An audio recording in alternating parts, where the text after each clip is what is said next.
الحمد لله نحمده ونستعينه ونستغفره ونعوذ بالله من شرور أنفسنا ومن سيئات أعمالنا من يهد الله فلا مضل له ومن يضلل فلا هادي له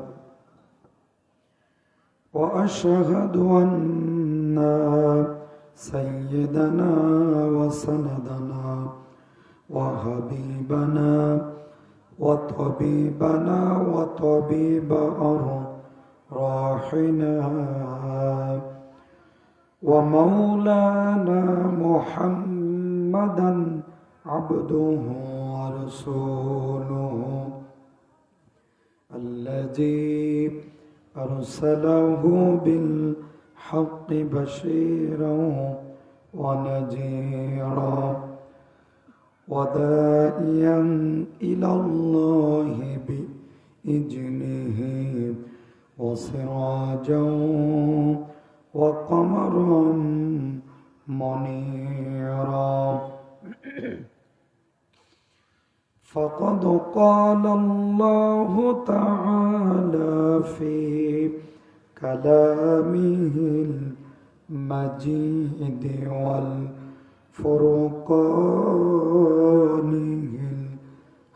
الحميد قولوا شغله أعوذ بالله من الشيطان الرجيم بسم الله الرحمن الرحيم إن الذين قالوا ربنا الله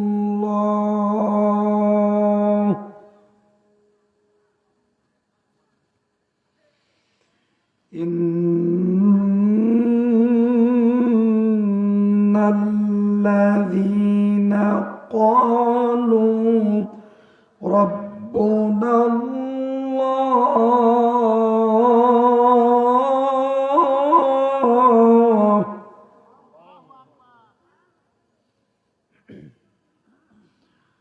قالوا ربنا الله ثم استقاموا تتنزل عليهم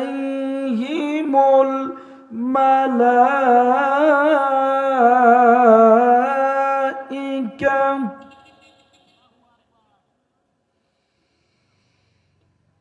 تتنزل عليهم الملائكة ألا تخافوا ولا تحزنوا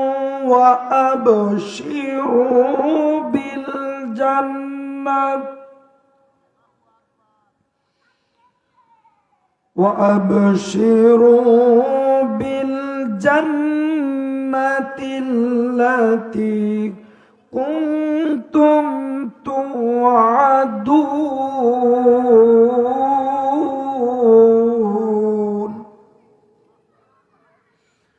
صدق الله المولانا العظيم إن الله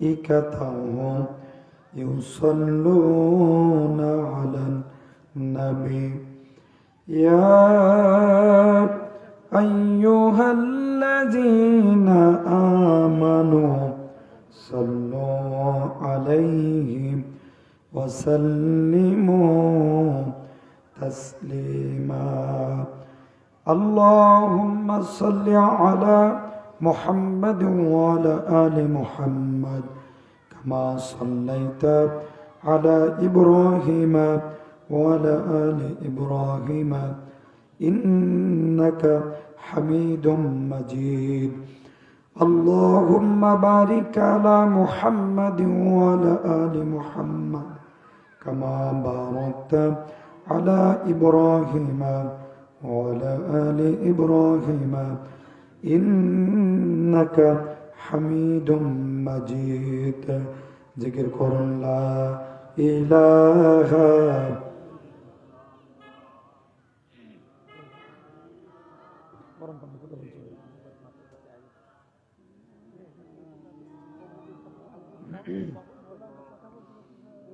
मोहब्बत ला इलाहा কোনো মাইক দেওয়া আছে এদিকে মাইকের আওয়াজ একটু এ না একটা টিস্যু বক্স আর জোরে লা ইলাহা ইল্লাল্লাহ লা ইলাহা লা ইলাহা ইল্লাল্লাহ লা ইলাহা কার ভরসায় আছো রে মন কিসের করো আশা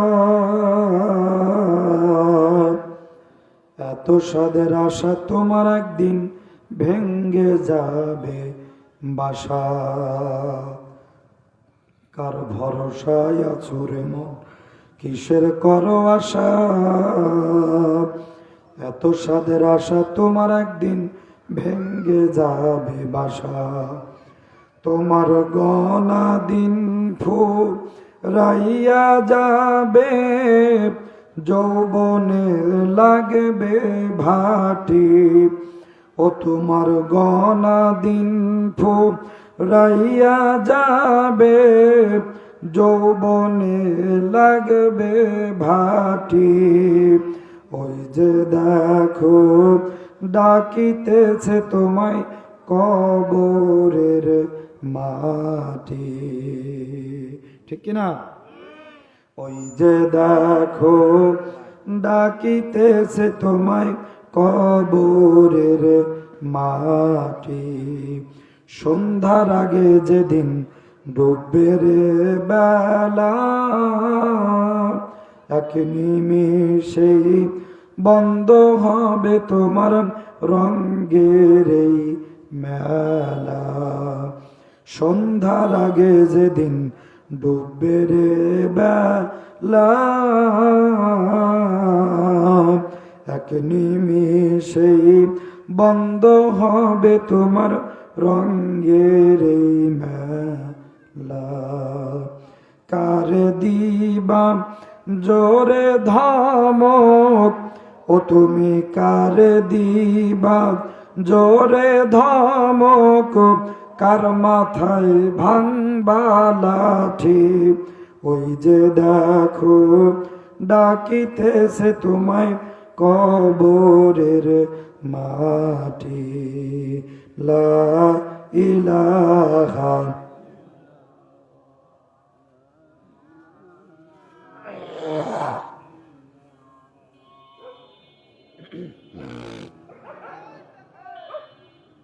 मोहब्बत ला इलाहा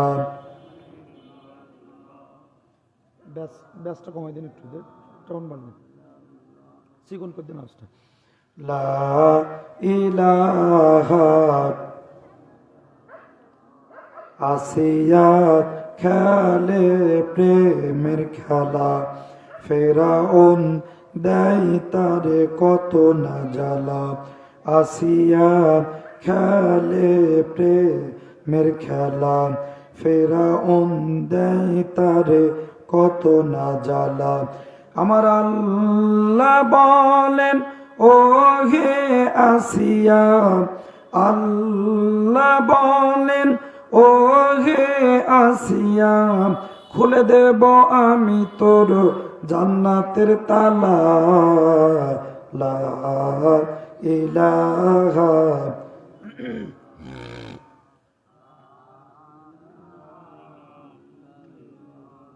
লা ইলাহা আর জোরে লা ইলাহা বহু দূরে মদিনা, ভাইজান বহু দূরে মদিনা, কেমনে যাব জানি না, বহু দূরে মদিনা, কেমনে যাব জানি না। দয়া করেন দয়ার আল্লাহ, দয়া করেন দয়ার আল্লাহ, নসিব করো মদিনা, লা ইলাহা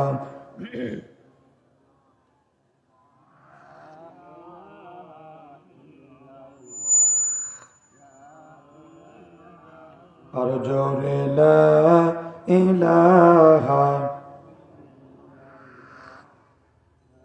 একটা ফ্লাক্স করি, গরম পানি নিয়ে গেছি, শুধু আমার সময় না, প্রধান বক্তার সময় লাগবে, ঠিক আছে? লা ইলাহা ইল্লাল্লাহ মুহাম্মাদুর রাসূলুল্লাহ সাল্লাল্লাহু আলাইহি ওয়াসাল্লাম। পোস্টার কর, পোস্টার পোস্টার। ঐতিহ্যবাহী রূপাসপুর পূর্বপাড়া জামে মসজিদের উদ্যোগে আয়োজিত আজকের এই 13তম বার্ষিক ওয়াজ মাহফিলের তাফসিরুল মাহফিলের সম্মানিত প্রধান অতিথি সভাপতি জনাব মোহাম্মদ লিয়াকত আলী, সভাপতি রূপাসপুর পূর্বপাড়া জামে মসজিদ, আল্লাহ রাব্বুল আলামিন সম্মানিত সভাপতি সাহেবকে কবুল আর মঞ্জুর করুক, বলেন আল্লাহুম্মা আমিন। আল্লাহ পাক তার নেক হায়াত দারাজ করুক, বলেন আমিন। আজকের মাহফিলের সম্মানিত প্রধান অতিথি আলহাজ আব্দুর রাজ্জাক বিশ্বাস, চেয়ারম্যান 8 নম্বর হরিহরনগর ইউনিয়ন পরিষদ, আল্লাহ রাব্বুল আলামিন সম্মানিত চেয়ারম্যান সাহেবকে কবুল করে নিক, বলেন আমিন। উপস্থিত আছেন সম্মানিত বিশেষ অতিথি ইমাম রূপাসপুর কেন্দ্রীয় জামে মসজিদ, বিশিষ্ট আলেমে দ্বীন জনাব হযরত মাওলানা নুরুল ইসলাম সাহেব। মাহফিল পরিচালনা আছেন মাস্টার সিরাজুল ইসলাম ও ইমাম রবিকুল ইসলাম। সন্ধ্যা থেকে এই পর্যন্ত অনেক ওলামায়ে হযরত কোরআন এবং হাদিস থেকে গুরুত্বপূর্ণ কথা বলে আপনাদের তৃষিত হৃদয়কে রঞ্জন করেছেন। বিশেষ করে আজকের এই মাহফিলের সম্মানিত প্রধান বক্তা, গোটা বাংলাদেশের যিনি আলোড়ন সৃষ্টিকারী বিশিষ্ট আলেমে দ্বীন, শুধু বাংলাদেশ নয় ভারতবর্ষ যার পদরচনা আলেম করে শিরোমণি, ইতিমধ্যেই যিনি কোরআন এবং হাদিসের আলোচনা দিয়ে গোটা বাংলাদেশের মানুষের মনকে জয় করে নিয়েছেন, আমার প্রাণ প্রিয় সম্মানিত বড় ভাই আলেমে দ্বীন, খতিব কেন্দ্রীয় একাডেমি জামে মসজিদ ও মুহতামিম জামিয়া ইমদাদিয়া মুন্সিগঞ্জ ঢাকা, জনাব হযরত মাওলানা মাহমুদুল হাসান মাহমুদি সাহেব দামাত বারকাতুমুল আলিয়া ওয়া রাফা'না লাকা যিকরাক। আল্লাহ রাব্বুল আলামিন আমার সম্মানিত বড় ভাইকে, আজকের মাহফিলের প্রধান বক্তাকে আল্লাহ রাব্বুল আলামিন কবুল আর মঞ্জুর করুক, নেক হায়াত বৃদ্ধি করে দিক, তার কণ্ঠের উপরে আল্লাহ পাক বারাকা দান করুক, বলেন আমিন। সামনে উপবিষ্ট কোরআন প্রেমিক, দিন প্রেমিক, ইসলাম প্রেমিক, তাওহীদি জনতা, বিভিন্ন মসজিদের ইমাম সাহেব, মুয়াজ্জিন ভাইরা, সমবয়স্ক যুবক ভাইরা, পদ্মার অন্তরালে অবস্থানরতা সর্বগুণে গুণান্বিতা আমার প্রাণ প্রিয়া অবলা সরলা মা এবং বোনেরা, আলোচনার শুরুতেই সকলের কাছ থেকে গুনাহগার দোয়া নেওয়ার জন্যে জানাচ্ছি একরাশ উষ্ণ মোবারকবাদ ও সালাম। আসসালামু আলাইকুম ওয়া রাহমাতুল্লাহি ওয়া বারাকাতুহু। মহান আল্লাহ রাব্বুল আলামিনের দরবারে শুকরিয়া আদায় করছি যে আল্লাহ রাব্বুল আলামিন এই মুহূর্তে আপনাকে আমাকে আল্লাহর কোরআন শোনার জন্যে সাংসারিক পারিবারিক সব কাজ থেকে বিরত রেখে এই কোরআনের ময়দানে যে মালিক কবুল আর মঞ্জুর করেছেন ওই আল্লাহ সুবহানাহু ওয়া তাআলার দরবারে শুকরিয়া আদায় করি, বলি আলহামদুলিল্লাহ। আপনারা কি একটু রাগ করেছেন নাকি? অসুবিধা হচ্ছে? পৃথিবীর সবচাইতে বিজ্ঞানীর সর্বোচ্চ শাখা নিয়ে গবেষণা করে যারা, নাসার বিজ্ঞানী, তারা মহাকাশ নিয়ে গবেষণা করে। এই মহাকাশ গবেষণাকারী প্রতিষ্ঠান নাসা ইতিমধ্যেই তাদের গবেষণা গিয়েছে চন্দ্র পর্যন্ত। চাঁদের উপরে কি আছে তা ওরা জানে না। পৃথিবীর বিজ্ঞানের সর্বোচ্চ শাখা নাসা গবেষণা করে তাদের গবেষণা গেছে চন্দ্র পর্যন্ত।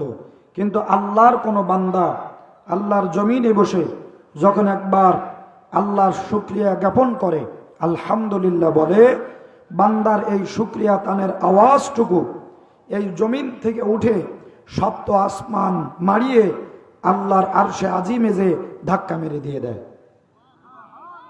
আরো জোরে বলুন সুবহানাল্লাহ। ওই মহান মাবুদের দরবারে, ওই মহান মাবুদের দরবারে কেউ কার্পণ্য না করে জবানটা ছেড়ে দিয়ে হৃদয়টা উজাড় করে দিয়ে একটিবার শুকরিয়া আদায় করি। সকলে বলি আলহামদুলিল্লাহ। আর জোরে বলুন আলহামদুলিল্লাহ। সম্মানিত হাজিরিন, লক্ষ কোটি দরুদ ও সালাম বিশ্ব মানবতার মুক্তির দিশারি আকাইনান্দার তাজদারে মদিনা, দোলালে আমিনার শাহ মদিনা, মক্কার জ্যোতি মদিনার বাতি, আহম্মদ মোহাম্মদ মুস্তফা জনাবে মুহাম্মাদুর রাসূলুল্লাহ সাল্লাল্লাহু আলাইহি ওয়াসাল্লামের উপরে মাগফিরাত কামনা করছি। আল্লাহর জমিনে আল্লাহর দিন বাস্তবায়ন করতে যেয়ে যুগে যুগে কালে কালে বুকের রক্ত ঢেলে দিয়ে এ জমিনে যারা আল্লাহর দিন প্রতিষ্ঠার সংগ্রাম করে গেছেন, আল্লাহ পাক যেন তাদের শহীদের সর্বসু উচ্চ মাকাম আল্লাহ পাক দান করেন, বলেন আল্লাহুম্মা আমিন। সম্মানিত হাজিরিন, পবিত্র কোরআনুল কারীম থেকে ছোট্ট একটি আয়াতে কারিমা তেলাওয়াত করেছি। এই আয়াতের আলোকে কিছু কথা বলেই আমি আমার আলোচনা শেষ করব ইনশাআল্লাহ। আল্লাহ যেন কবুল করেন, তৌফিক দেন, বলেন আমিন। একটু দুরূদ শরীফ করেন আল্লাহুম্মা। ভাই, এতটুকু দূরের থেকে যদি সাউন্ড না টানে সে মাইকে কথা বলা যায় না। আপনার বাইরের সাউন্ড ঠিক আছে, স্টেজে কোনো আওয়াজ নেই। আমার এই মনিটরের আওয়াজ দরকার নেই। আপনি একটা মাইক আমার দিক ফিরে দেন।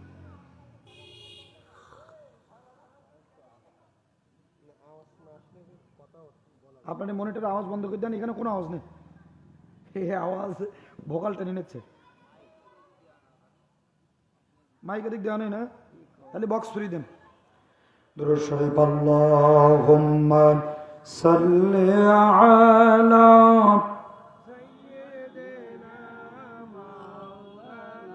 দেখেন বক্স ঘুরি দেন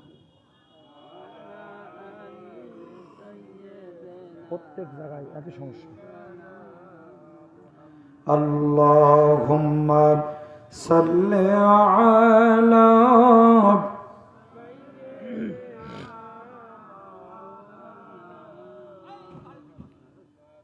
ওয়া আলা আলি সাইয়্যিদিনা মাওলানা।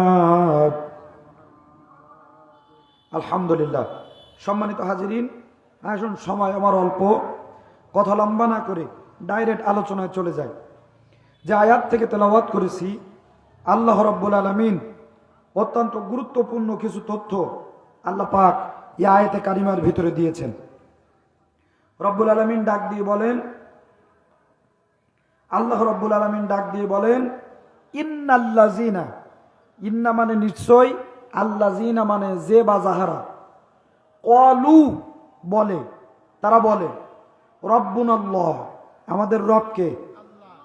সবাই বলুন আল্লাহ রাব্বুল আলামিন বলছেন, নিশ্চয়ই যারা বলে আল্লাহ আমাদের রব, আল্লাহ আমাদের কি রব, সুম্মাস্তাকামু, সুম্মা মানে অতঃপর, তাকামু ইস্তেকামাত থাকে, সুম্মাস্তাকামু তারা ইস্তেকামাত থাকে, দাঁড়িয়ে থাকে, এই কথার উপরে দৃঢ় থাকে, শক্তভাবে প্রতিষ্ঠিত থাকে।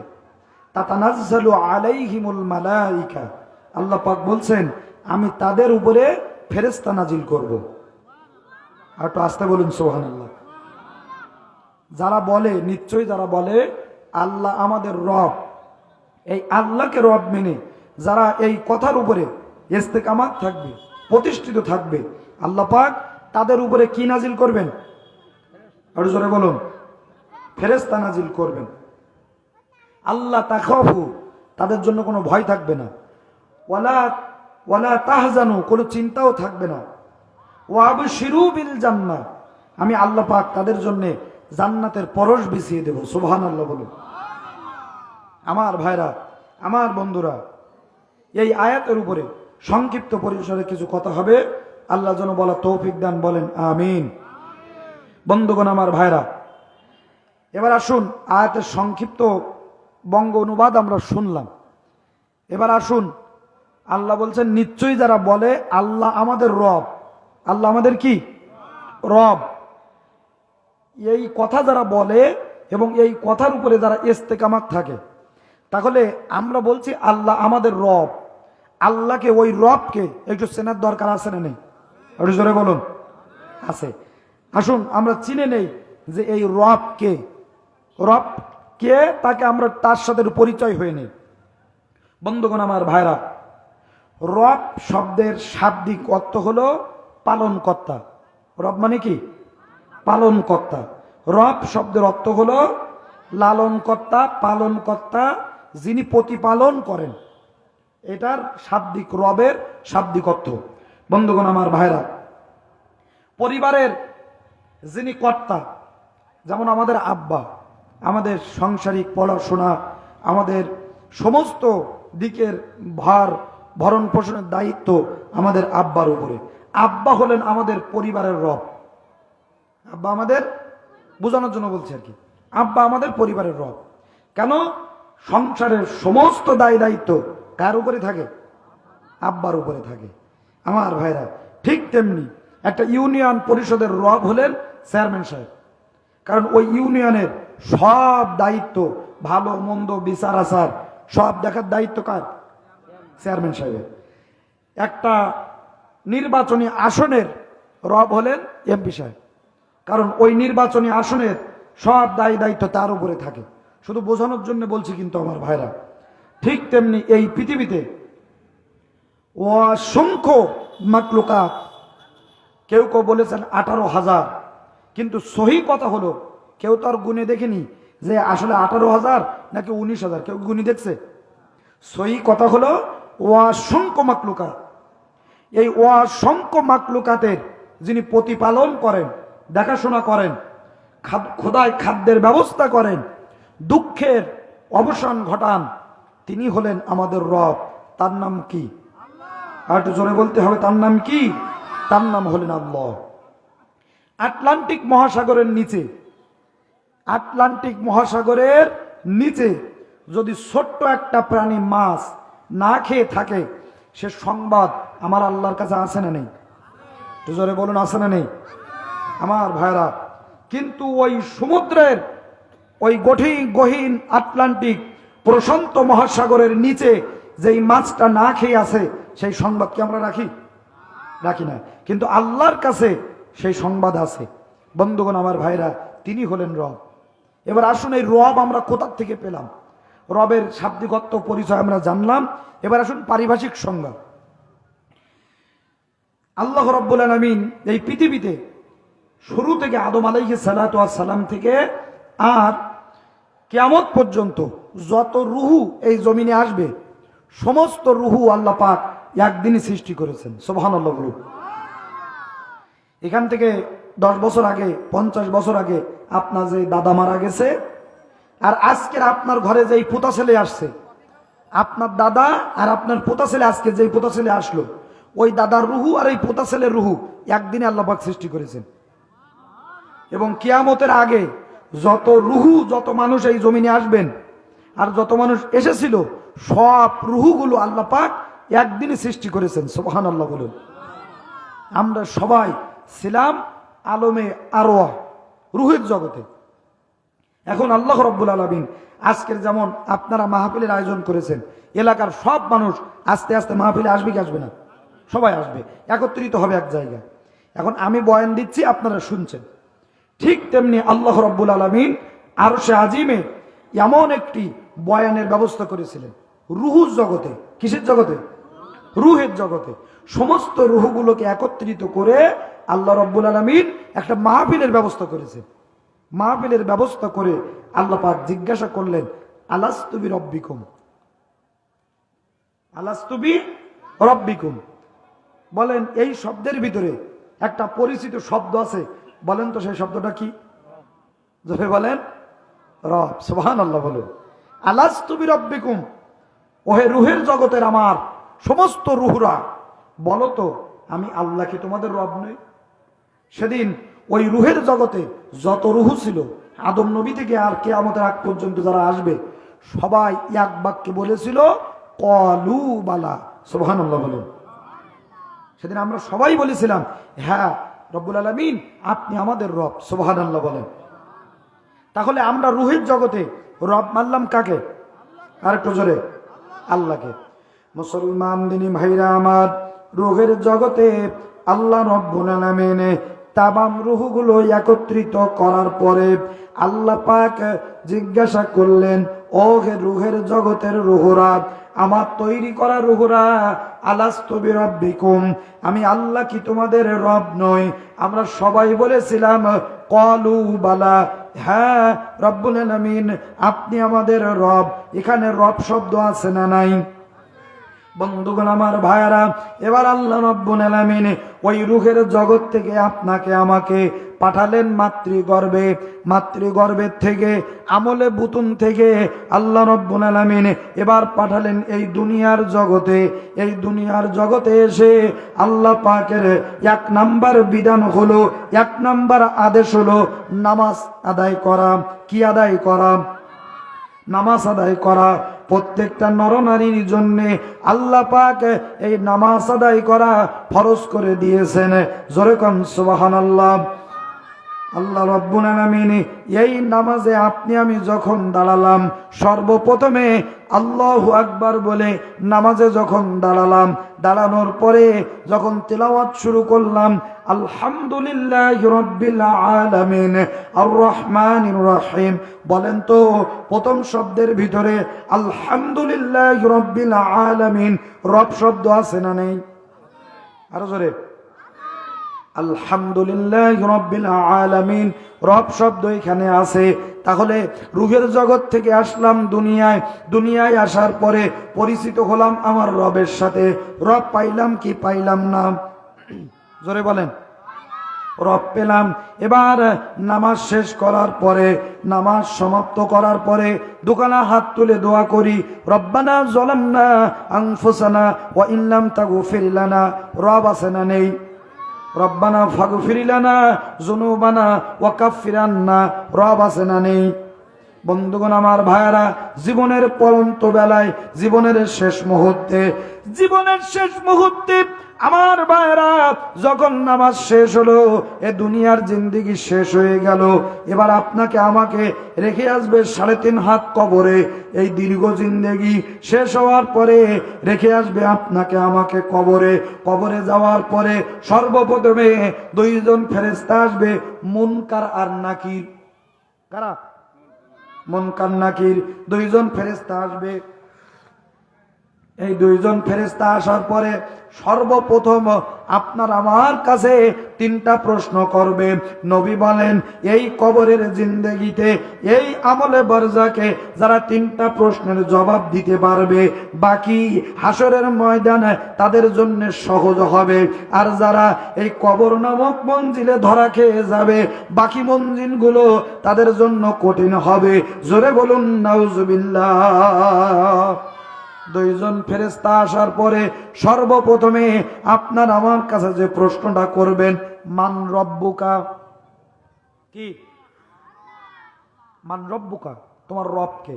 ওই যে রুহের জগতে আল্লাহ পাক শুনেছিল, আলাস্তু বিরব্বিকুম, আমি কি তোমাদের রব নই? আমরা বলেছিলাম হ্যাঁ আপনি আমাদের রব। এইবার এত কিছু ঘুরিয়ে আসার পরে, কবরে যাওয়ার পরে সর্বপ্রথম প্রশ্ন হচ্ছে কি, মান রব্বুকা, তোমার রবকে। বিষয়টা বুঝতে পেরেছেন তো? ওখান থেকে আল্লাহ জিজ্ঞাসা করেছিল, আমি কি তোমাদের রব নই? আমরা বলেছিলাম হ্যাঁ রব। এবার আল্লাহ দুনিয়ায় পাঠালেন মায়ের গর্ভ দিয়ে, এরপরে দুনিয়ায় আসলাম, কাজকর্ম করলাম। এবার আল্লাহ পাক ওই দিন তো শুনেছিল যে আমি কি তোমাদের রব নই? আমরা বলছি হ্যাঁ রব। তাহলে মরার পরে আল্লাহ পাক কেন আপনার আমার কাছে জিজ্ঞাসা করলো যে আমি কি তোমার, বলো তোমার রবকে, রবের পরিচয় দাও। তোমার রবকে মানে হলো কি, তোমার রবের পরিচয় দাও। আচ্ছা আল্লাহ কি রবের পরিচয় জানে না? জোরে বলেন। তাহলে ওই আল্লাহ কেন শুনলো যে তোমার রবকে, মান রব্বুকা, তোমার রবকে? এই কোনোদিন জীবনে এই প্রশ্ন সবাই হয়তো মনে মনে করে আসেন যে তিনটি প্রশ্ন করবে, মান রব্বুকা, অমান দিনুকা, অমান নবিয়ুকা, নাকি? তিনটা প্রশ্ন করবে, কবরে যাওয়ার পরে শুধু কাফন খুলতে দেরি হবে, প্রশ্নের উত্তর দিতে দেরি হবে না, ঝড়ের মতন দিয়ে দেবো, নাকি? হ্যাঁ, সেই প্ল্যান পরিকল্পনা নিয়ে অনেকেই আছেন আমার ভাইরা। এখন বলেন, এখন আমি আপনাদের কাছে জিজ্ঞাসা করি, ওই দিন যদি প্রশ্ন করে যে মান রব্বুকা, তোমার রবকে, রবের পরিচয় দাও, বলেন আপনি কি জবাব দেবেন? খালি বলবেন রব্বি আল্লাহ, আল্লাহ আমার রব, নাকি? ওই বলার সাথে সাথে ছেড়ে দেওয়া হবে না? অতটা গোড়াচ্ছেন না, যা মনে করিয়েছেন তা না। যদি ভেবে থাকেন যে ওইটুকু বললেই ছেড়ে দিবে যে রব্বি আল্লাহ, আল্লাহ আমাদের রব, এইবার ফেরেশতারা যেই বলবেন রব্বি আল্লাহ, আল্লাহ আমাদের রব, তখন এইবার ফেরেশতারা বলবে ঠিক আছে, আল্লাহ তোমার রব ছিল, আল্লাহ তোমার প্রতিপালক ছিল, তাহলে দুনিয়ার জমিনে যখন তুমি ওই রবের বান্দা হিসেবে পরিচয় দিয়েছিলে, ওই দুনিয়ায় রাজনীতি করেছিলে কোন রবের? তখন কি করবেন? মাল তো এই জায়গায় কট, আর সামনে যাওয়া লাগবে। ফেরেশতারা বলবে রাজনীতি করেছিলি কার, দল করেছিলি কার, সংগঠন করেছিলি কার, কার কোন নেতার পিছনে দৌড়াইছিলে, কোন নেতার পিছনে যে স্লোগান দিয়েছিলে বলো। এইবার বলবে যে আমি সারা জীবন নামাজ কালাম পড়েছি, হজ জাকাত দিছি, নামাজ পড়ি কপাল কালো করে ফেলাইছি, আমার পাগড়ি ছিল 14 হাত লম্বা, আমার মতন মুসল্লি একজনও ছিল না। বলেন ফেরেশতাদের কাছে ভিডিও আছে না নেই? ওয়ানাহনু আকরাবু ইলাইহি মিন হাবলিল ওয়ারিদ। কি মনে করেছেন আল্লাহ মনে হয় আমাদের ছাড়া অনেক দূরে? এরকম ভেবেছেন নাকি? তোমার এই ঘাড় আর এই কাঁধ কত দূরে? ওয়ানাহনু আকরাবু ইলাইহি মিন হাবলিল ওয়ারিদ। আল্লাহ বলছেন এই যে ঘাড় আর এই যে কাঁধ, এর চাইতে আমি আল্লাহ তোমার নিকটবর্তী। একটু জোরে বলুন সুবহানাল্লাহ। ওই আল্লাহ চোখ ফাঁকি দেওয়ার সুযোগ আছে? এইবার যখন বলবেন যে আল্লাহ দুনিয়ায় আমার মতন পরেশগার, আমার মতন ইমানদার আল্লাহওয়ালা লোক আর একটাও ছিল না, আল্লাহ ফেরেশতারা যা দেখলে এই যে ভিডিও দেখাচ্ছে সব মিথ্যে কথা। কি এসব? কি মিথ্যে কথা, সব বানোয়াট। আল্লাহ আমি জীবনে ওরম কাজ করিনি, আমার কোবালে দেখো নামাজ পড়ি দাগ হই, আমি ওরম কাজ করতে পারি?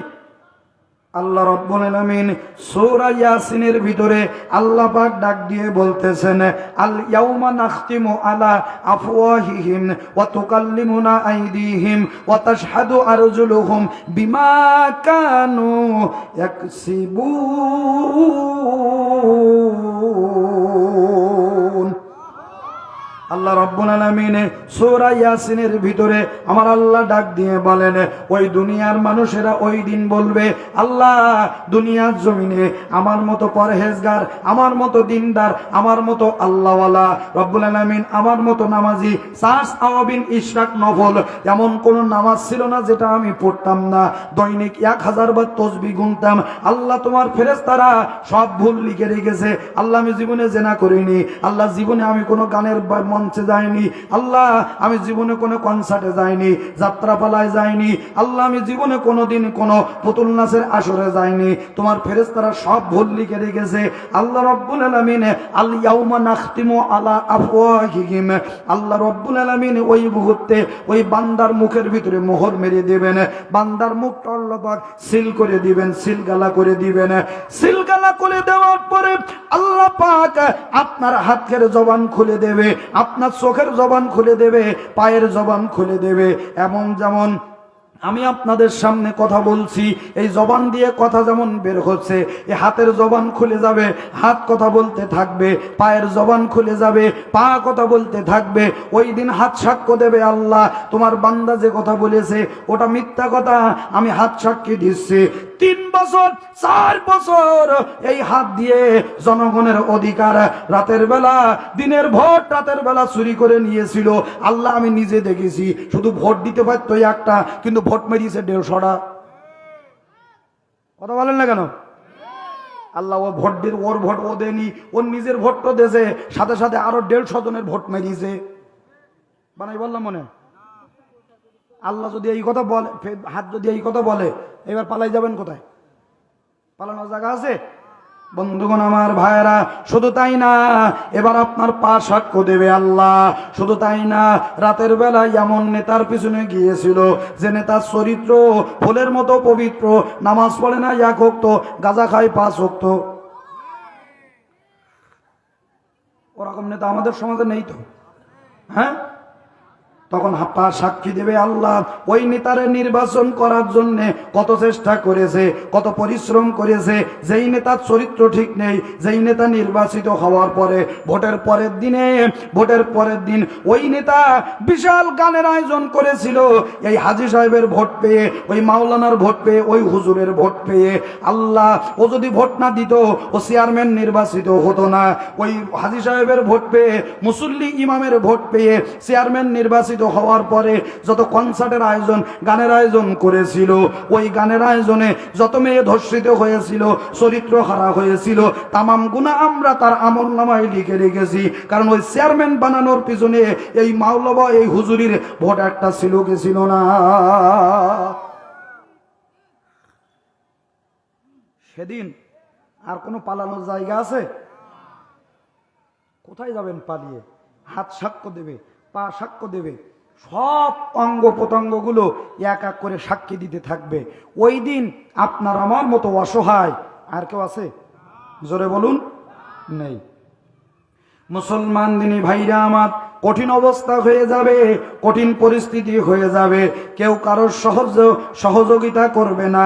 তখন ওই কবরের ভিতরে ফেরেশতারা, যদি আপনি প্রকৃত ইমানদার, যদি আপনি প্রকৃত খাঁটি আল্লাহওয়ালা হয়ে থাকেন, তবে মান রব্বুকা প্রশ্ন করার সাথে সাথে রব্বি আল্লাহ বলার সাথে সাথে ফেরেশতারা ফাবশিরু বিল জান্নাহ, জান্নাতের একটি জায়নামাজ, জান্নাতের একটি চাদর, জান্নাতের একটি বেডশিট আপনার কবরের মধ্যে বিছিয়ে দেবে। আর এই জান্নাতের 2টা হোর গেলেমানরা, আমার ভাইয়েরা, পাল্লা পাল্লি দিতে আসবে। কে কার গলার ভিতরে, ওই মাইয়েতার, ওই ব্যক্তির গলার ভিতরে কে আগে ফুলের মালা দিতে পারবে, ওই ফুলের মালা দেওয়ার জন্য পাল্লা পাল্লি করতে করতে চলে আসবে। ও বন্ধুরা, ওই ফুলের মালা পাল্লা পাল্লি করতে যেয়ে কে আগে দেবে, এই পাল্লা করতে যেয়ে ফুলের মালাটা ছিঁড়ে যাবে। ফুলের মালাটা ওই হুরেরা যতক্ষণে গাঁথবে ততক্ষণে 1000 বছর পার হয়ে কিয়ামত অনুষ্ঠিত হয়ে যাবে। আল্লাহ বলবেন, ইজা জুলজিলাতিল আরদু জিলজালাহা ওয়া আখরাজাতিল আরদু আথকালাহা ওয়া ক্বালাল ইনসানু মা লাহা। মানুষেরা আবার গাছ গজানোর মতো কবরের ভেতর থেকে গজাতে থাকবে। মানুষ অবাক হয়ে যাবে, কি হলো? আমরা ঘুমিয়েছিলাম, আমাদের ডেকে তুললোকে, অথচ এর ভিতরে কত হাজার বছর পার হয়ে গেছে বান্দা বুঝতে পারবে না। জোরে চিৎকার দিয়ে বলুন সুবহানাল্লাহ। আল্লাহ বলেন সুম্মাস্তাকামু, রব বলে ওই রবের উপরে দাঁড়িয়ে থাকার পরে আমি আল্লাহ পাক ওই কবরের ভিতরে ফেরেশতা নাজিল করব। আর জোরে বলুন সুবহানাল্লাহ। কথা কি বোঝা যাচ্ছে? আমার কথা কি বোঝা যাচ্ছে? কষ্ট পাচ্ছেন না তো? মুসলমান দিনী ভাইরা আমার, এবার আসেন, আল্লাহ পাক বললেন যারা আমি আল্লাহকে রব মানবে তাদের উপরে আমি আল্লাহ ফেরেশতা নাজিল করব।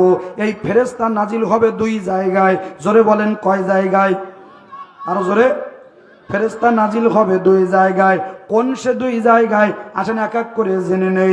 আল্লাহ রাব্বুল আলামিন বলেন ইন্নাল্লাযীনা ক্বালু রাব্বুনাল্লাহ সুম্মাস্তাকামু, যারা আমি আল্লাহকে রব হিসেবে মানবে, আমি আল্লাহ রাব্বুল আলামিনকে রব মানার পরে ওই রব শব্দের উপরে, ওই রবের উপরে যারা দাঁড়িয়ে থাকবে, আমি আল্লাহ পাক তাতানাজ্জালু আলাইহিমুল মালাইকা, আমি আল্লাহ পাক তাদের উপরে ফেরেশতা নাজিল করব।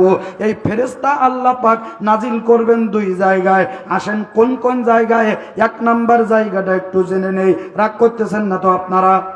অসুবিধা হচ্ছে না তো? একটু মহব্বতে দুরূদ আল্লাহুম্মা, নিচু করে দিয়ে দাও।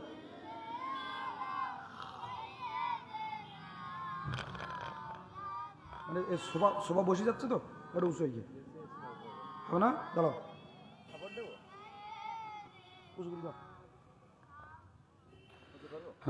আল্লাহুম্মা সাল্লি আলা, হালকা একটু, ঠিক আছে, কাটা সিয়ার দিতে হয় তাহলে ভালো।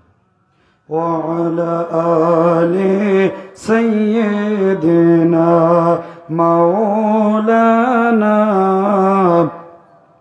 নবীর রওজা শরীফ দেখে মন ভরে না, নবীর রওজা শরীফ দেখে মন ভরে না, দিদার দাও গো শাহে মদিনা, দিদার দাও গো শাহে মদিনা, নবীর রওজা শরীফ দেখে মন ভরে না, নবীর রওজা শরীফ দেখে মন ভরে না, দিদার দাও গো শাহে মদিনা। নবীর রওজা দেখতে চাই কি চাই না? সবাই চাই কি চাই? দুই হাত দেখান কারা কারা চাই। লিল্লাহে তাকবীর, লিল্লাহে তাকবীর, হাত নামান। আরশের মেহমান করেছেন আল্লাহ, কত শান কত মান মোর কামলিওয়ালা, আরশের মেহমান করেছেন আল্লাহ, কত শান কত মান মোর কামলিওয়ালা, ও গো মদিনাওয়ালা কর করুণা, ও গো মদিনাওয়ালা কর করুণা, দিদার দাও গো শাহে মদিনা, দিদার দাও গো শাহে মদিনা, নবীর রওজা শরীফ দেখে মন ভরে না, দিদার দাও গো শাহে মদিনা। জোরে চিৎকার দিয়ে বলুন সুবহানাল্লাহ।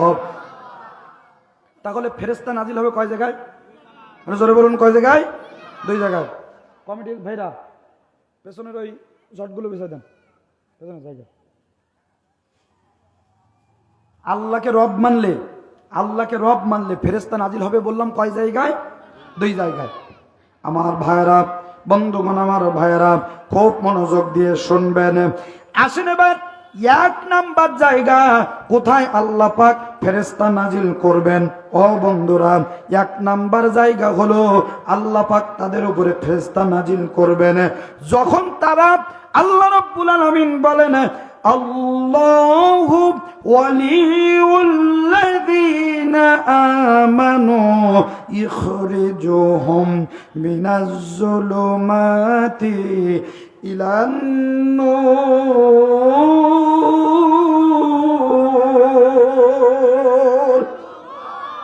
আল্লাহ রাব্বুল আলামিন ডাক দিয়ে বলেন, আল্লাহু ওয়ালিউল্লাযীনা আমানু, নিশ্চয়ই যারা আল্লাহু ওয়ালিউল্লাযীনা আমানু, আল্লাহর উপরে ঈমান এনে যারা আল্লাহকে অভিভাবক মানবে, ইখরিজুহুম মিনাজ-যুলুমাতি ইলান-নূর, ওরা যদি কোনো মুসিবতে পড়ে, ওরা যদি কোনো বিপদে পড়ে, আমি আল্লাহ রাব্বুল আলামিন ইখরিজুহুম মিনাজ-যুলুমাতি ইলান-নূর, আমি আল্লাহ রাব্বুল আলামিন তাদের তামাম বিপদ থেকে অভিভাবক হয়ে আমি আল্লাহ রাব্বুল আলামিন তাদের ওই অন্ধকার থেকে আলোর পথ দেখানোর দায়িত্ব আমি আল্লাহর।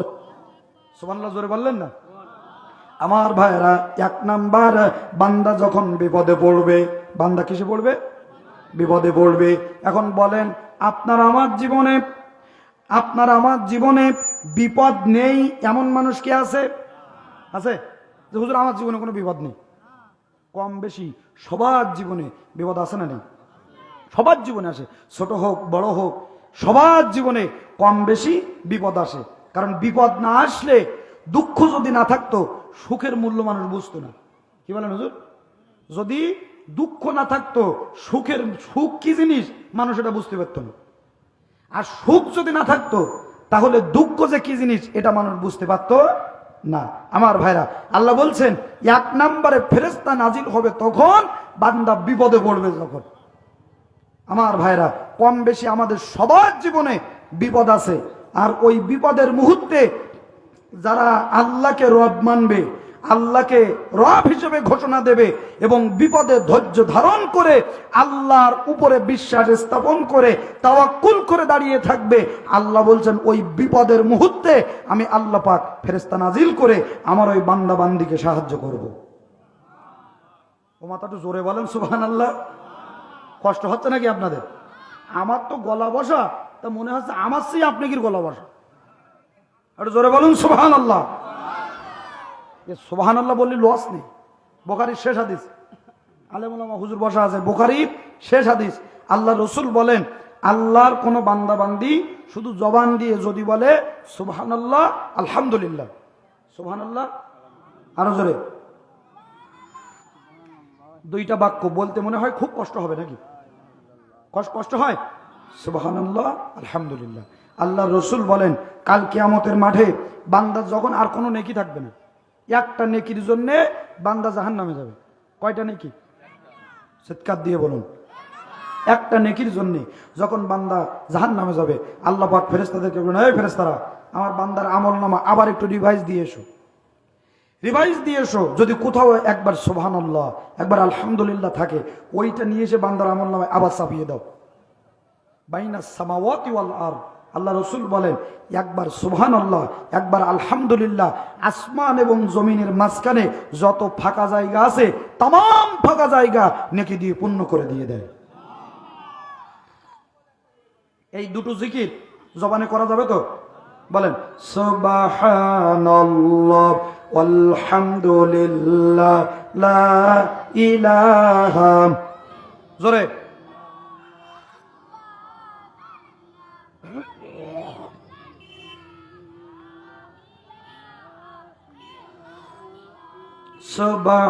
সুবহানাল্লাহ ওয়ালহামদুলিল্লাহ লা ইলাহা, সুবহানাল্লাহ।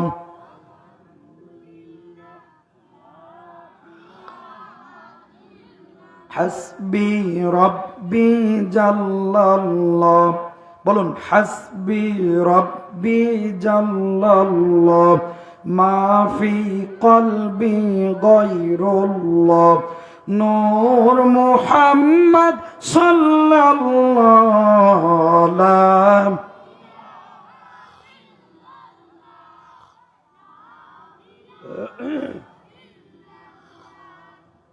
লা ইলাহা, লা ইলাহা ইল্লাল্লাহু মুহাম্মাদুর রাসূলুল্লাহ সাল্লাল্লাহু আলাইহি ওয়াসাল্লাম। আমার মুসলমান দিনী ভাইরা, তাহলে এক নাম্বার আল্লাহ রব্বুল আলামিন ফেরেশতা নাজিল করবেন। বান্দা যখন বিপদে পড়বে, মুসিবতে পড়বে, আল্লাহ রব্বুল আলামিন তখন ওই বান্দার উপরে আল্লাহ পাক ফেরেশতা নাজিল করে আমার আল্লাহ রব্বুল আলামিন সাহায্য করবেন। ও বন্ধুরা, শুধুমাত্র একটা দৃষ্টান্ত দেব, আল্লাহ রব্বুল আলামিন ফেরেশতা নাজিল করে বান্দাকে সাহায্য করবে। শুধু একটা দৃষ্টান্ত দেব। আসেন আমার ভাইরা, আল্লাহ পাক আপনি আমি বিপদে পড়লে রব্বুল আলামিন আপনাকে আমাকে কোন কায়দায় সাহায্য করেন? আসেন এক নম্বরে তার দৃষ্টান্ত নিয়ে নেন। ও বন্ধুরা, এক নাম্বার দৃষ্টান্ত হলো আফগানিস্তানে আমি আল্লাহকে দেখেছি। একটা বই আছে ভাইরা আমার, আফগানিস্তানে আমি আল্লাহকে দেখেছি, একটা বই আছে। এই বইটা একটু কিনে আপনারা পড়বেন। ও বন্ধুরা, এই বইয়ের ভিতরে এই দৃষ্টান্তটা পেয়ে যাবেন। খুব মনোযোগ দিয়ে শুনবেন। আল্লাহ পাক যে ফেরেশতা নাজিল করে সাহায্য করবেন দুই জায়গায় বলেছিলাম। কয় জায়গায় একটু জোরে বলুন? দুই জায়গায়।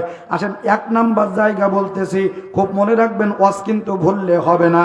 দুই জায়গায় ফেরেশতা নাজিল হবে। এক নাম্বার জায়গা শোনেন ভাইরা আমার, এই আফগানিস্তানে আমি আল্লাহকে দেখেছি। এই বইয়ের ভিতরে লেখক লিখতেছেন আমার ভাইরা, তখন আফগানিস্তান আর রাশিয়ার ভিতরে যুদ্ধ চলতেছে। কোথায়? আফগানিস্তান আর রাশিয়ার ভিতরে যুদ্ধ চলতেছে। ওই রাশিয়ার সৈনিকেরা তাম আফগানিস্তানে এত পরিমাণ হত্যাযজ্ঞ চালিয়েছে আমার ভাইরা। তাম আফগানিস্তানে মাকেবাদ ধুলোর সাথে মিশিয়ে দিয়েছে। বন্ধুরা, আফগানিস্তানে কোনো মুসলমানের বাড়িঘর রাখবে না, কোন মুসলমানের বাড়িঘর রাখবে না। তাদের উপরে এমন হত্যাযজ্ঞ চালাবে, মুসলমান বলে আর কোনো অবশিষ্ট আফগানিস্তানের জমিনে থাকবে না। রাশিয়ার সৈনিকেরা এই প্ল্যান পরিকল্পনা নিয়ে আফগানিস্তানের উপরে হামলা করেছে ভাইরা আমার। কিন্তু এই পৃথিবীতে মুসলমানের যদি কোনো সাহায্যকারী না থাকে, একজন আছেন, তার নাম কি? আর জোরে বলুন, তার নাম কি? ও বন্ধুরা, রাশিয়ার সৈনিকেরা মুসলমানদের বাড়ি বাড়ি যে তাদের মুসলমান সন্তানদেরকে, ছেলেদেরকে, পুরুষদেরকে ধরে এনে ভাইরা আমার বন্দুকের গুলির সামনে রেখে ক্রস ফায়ার দিয়ে তাদেরকে হত্যা করতেছে আমার ভাইরা। শেষ বেশ এই রাশিয়ান সৈন্যরা টার্গেট নিল আফগানিস্তানে, সবাইকে হত্যা করলাম, সবাইকে হত্যার প্ল্যান নিলাম।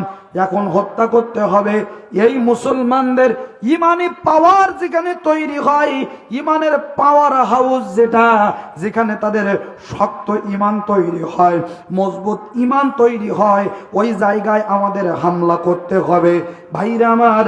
তারা অনেক গবেষণা করে দেখলো এই মুসলমানদের ইমানের উৎস হলো আল্লাহর কোরআন। জোরে বলেন কি? আরো জোরে বলেন কি? আল্লাহর কোরআন। এই কোরআনের মাদ্রাসায় যদি হামলা করা যায়, মাদ্রাসাগুলো যদি ধ্বংস করে দেওয়া যায়, তবে আর খাঁটি ইমানদার পয়দা হবে না, খাঁটি ইমানদার তৈরি হবে না।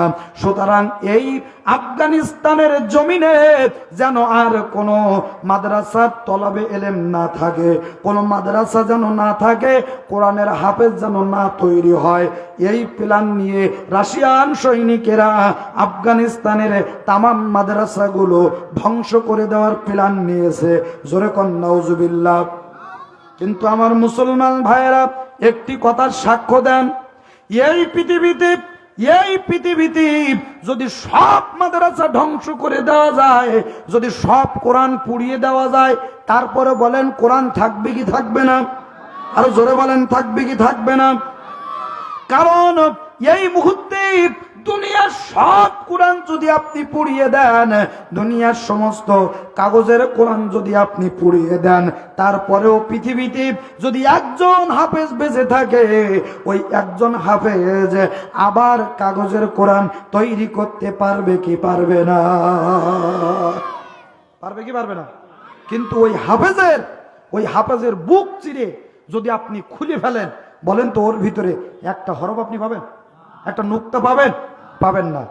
তাই নকুল কুমার একটা হিন্দু শিল্পী একটা গান লিখেছিল, যদি আগুন লেগে ধ্বংস হয়ে যায়, ধ্বংস হয়ে যায়, ও যদি আগুন লেগে ধ্বংস হয় পৃথিবীর সব বইয়ের দোকান, তবু বিশ্ব থেকে হারাবে না পবিত্র কোরআন। ঠিক না বে ঠিক? করবে ধ্বংস কেমন করে কোরআনের ইতিহাসে আসে বিশ্ব ভরা কোটি কোটি কোরআনের হাফেজ, তারা সাফাই আছে মানি গ্রন্থ, ও তারা সাফাই আছে মানি গ্রন্থ, বাঁচাবে কোরআনের মান, তবু বিশ্ব থেকে হারাবে না পবিত্র কোরআন। ঠিক কিনা? ওই পাকিস্তানের জিয়া মল্ল বিমান দুর্ঘটনায় ভাই, তার বিমান পুড়ে ছাই হইল, খোদার কোরআন পড়ে নাই। সুবহানাল্লাহ। পাকিস্তানের পাইলট জিয়া, তার বিমান চালাচ্ছিল পাইলট, বিমান চালানোর সময় তার বিমানে আগুন ধরে গেছে। আল্লাহু আকবার বলেন। বিমানে আগুন ধরে গেছে, বিমান ক্র্যাশ করলো, বিমান পুড়ে সব যাত্রী সহ ওই বিমানের পাইলট জিয়াও পুড়ে ছাই হয়ে গেল। ওই জিয়ার পাইলট জিয়ার বুকের মাঝখানে ছোট্ট আল্লাহর একটা কোরআন ছিল। সুবহানাল্লাহ বলেন। ছোট্ট আল্লাহ পাকের একটি কোরআন ছিল। সব বিমান পুড়ে ছাই হয়ে গেছে, যাত্রীরা পুড়ে ছাই হয়ে গেছে, কিন্তু ওই জিয়ার বুকের মাঝে ছোট্ট একটা কোরআন ছিল। ওই কোরআনের গায়ে আগুনের বিন্দু মাত্র লেশ লাগে নাই। আরো জোরে বলেন সুবহানাল্লাহ। পাকিস্তানের জিয়া মল্ল বিমান দুর্ঘটনায় ভাই, তার বিমান পুড়ে ছাই হইল, খোদার কোরআন পড়ে নাই। এ কোরআন যেমন আছে তেমন রবে, এ কোরআন যেমন আছে তেমন রবে, বিশ্ব থেকে হারাবে না, তবু বিশ্ব থেকে হারাবে না, তবু বিশ্ব থেকে হারাবে না পবিত্র কোরআন। হারাবে? ভাইরা আমার, রাশিয়ান সৈনিকেরা সব মাদ্রাসাগুলো নষ্ট করলো। একেবারে সীমান্তে, আফগানিস্তান এবং রাশিয়ার সীমান্তে ছোট্ট একটা মাদ্রাসা আছে। এই মাদ্রাসার সব ছাত্রদেরকে গ্রেফতার করেছে। আল্লাহু আকবার বলেন। ফেরেশতা নাজিল হবে কয় জায়গায় বলেছিলাম? ভাইরা আমার, সব মাদ্রাসার ছাত্রদেরকে ধরে নিয়ে ওই মাদ্রাসাটা আগুন দিয়ে জ্বালিয়ে দিয়েছে। কিন্তু আল্লাহর কি মেহেরবানি, ওই মাদ্রাসার সব ছাত্র ধরে নিয়ে গেল, একজন ছাত্র বাকি আছে, তার নাম হলো জুলফিকার। কি নাম? জুলফিকার। মনোযোগ দিয়ে শুনবেন ভাইরা আমার, না হলে কিন্তু আলোচনা বুঝতে পারবেন না। সব ছাত্রদেরকে মাদ্রাসা থেকে ধরে নিয়ে গেল, এই জুলফিকার বাকি আছে। কারণ জুলফিকার ওই মুহূর্তে তার লজিং ম্যানের বাড়ি গিয়েছিল খাবার আনার জন্যে। কি আনার জন্যে? খাবার আনার জন্যে, ভাত আনার জন্যে। ভাইরা আমার, সব ছাত্রদের ধরে নিয়ে গেল। জুলফিকার খাবারের বাটি নিয়ে মাদ্রাসায় ফিরে আসতেছে। প্রতিমধ্যে আল্লাহর কি মেহেরবানি, দেখা হবে না হবে, রাশিয়ান সৈনিকদের সাথে দেখা হয়ে গেছে। বলল সবাইকে নিয়ে গেলাম, একজনকে আর বাকি রয়েছে, এরে কেন রেখে যাব? জুলফিকারকেও গ্রেপ্তার করে নিয়ে গেল। আমার ভাইয়েরা, সবাইকে রাখলো এক জায়গায়, আর জুলফিকারকে রাখলো এক জায়গায়। এই জুলফিকার তারা আলাদা একটা ঘরে রেখেছে। বন্ধুরা আমার, ওরা চিন্তা করলো এই জুলফিকারকে দিয়ে আজকের মুসলমানদের একটু পরীক্ষা হবে, তাদের ইমানের পাওয়ার কেমন। জোরে কোন আল্লাহু আকবার। তাদের ইমানের পাওয়ার কেমন। বন্ধুগণ আমার, ভাইয়েরা, সব মাদ্রাসার ছাত্রগুলোকে এক জায়গায় সারিবদ্ধভাবে দাঁড় করিয়ে দিয়েছে, আর জুলফিকারকে এক জায়গায় দাঁড় করিয়ে দিয়েছে। ডাক দিয়ে বলেন, জুলফিকার, এই যে তোমার বন্ধুদেরকে দেখতেছো, এখন সবাইকে হত্যা করা হবে। ও জুলফিকার, কিন্তু তোমাকে আমরা হত্যা করব না, তোমাকে আমরা হত্যা করব না, কিছুই বলবো না। শুধু দাবি তোমার কাছে একটা, এই মুহূর্তে ঈমান ছাড়তে হবে, কোরআন ছাড়তে হবে। জোরে কান্না নাউজুবিল্লাহ। সব বন্ধুদেরকে এক জায়গায় করে দিল। আমার ভাইরা এক এক করে তার বন্ধুদের বুকের মাঝে AK-47 দিয়ে গুলি করে হত্যা করে দিয়েছে। জুলফিকারের চোখের সামনে মাদ্রাসার সহপাঠীরা এক এক করে সব শহীদ হয়ে গেল। জুলফিকার চোখের পানি ছেড়ে কাঁদতেছে, আল্লাহ, তোমার কোরআনের পাখি এক এক করে সব হত্যা করে দিল। আল্লাহ, তোমার কোরআনের ইজ্জত কি এই আফগানিস্তানের জমিনে থাকবে না? ও রব্বুল আলামিন, তুমি তো বলেছো সূরা হিজরের 9 নম্বর আয়াতে, ইন্না নাহনু নাযালনা যিকরা ওয়া ইন্না লাহু লাহাফিজুন। ও আল্লাহ, তুমি তো বলেছ এই কোরআন আমি নাজিল করেছি, এর হেফাজতের দায়িত্ব আমার। জোরে বলুন কার? রব্বুল আলামিন, রাশিয়ার জমিন থেকে যদি সব হাফেজে কোরআন হারিয়ে যায়, তোমার কোরআনের মর্যাদা ভুলণ্ঠিত হবে। ও আল্লাহ, যত হাফেজে কোরআন ছিল সব AK-47 গুলি দিয়ে হত্যা করলো। আমারে বলতেছে কোরআন ছাড়তে হবে, তাহলে জীবনে বেঁচে যাব। রব্বুল আলামিন, আমি জুলফিকার বলছি, জীবনে সব ছাড়বো, তোমার কোরআন ছাড়বো না। জীবনে সব ছাড়বো, কি ছাড়বো না? কোরআন ছাড়বো না। আর আমরা বাংলাদেশের মুসলমান সব ছাড়তে পারি, কি বলেন, সব ধরতে পারি, শুধু কোরআনটা বাদে। কি কন? সব ধরতে পারি, শুধু কোরআনটা বাদে। বাস্তব প্রমাণ আজকের এখন এখানে যারা বসা আছে, এখানে আপনারা যারা বসা আছেন, আপনাদের বাড়ি যদি এখন চেক করা হয়, দেখবেন কোরআন শরীফটা তাকের উপরে রাখা, অন্তত 2-4 মন ধুলো জমি গিয়ে জোর পড়ে।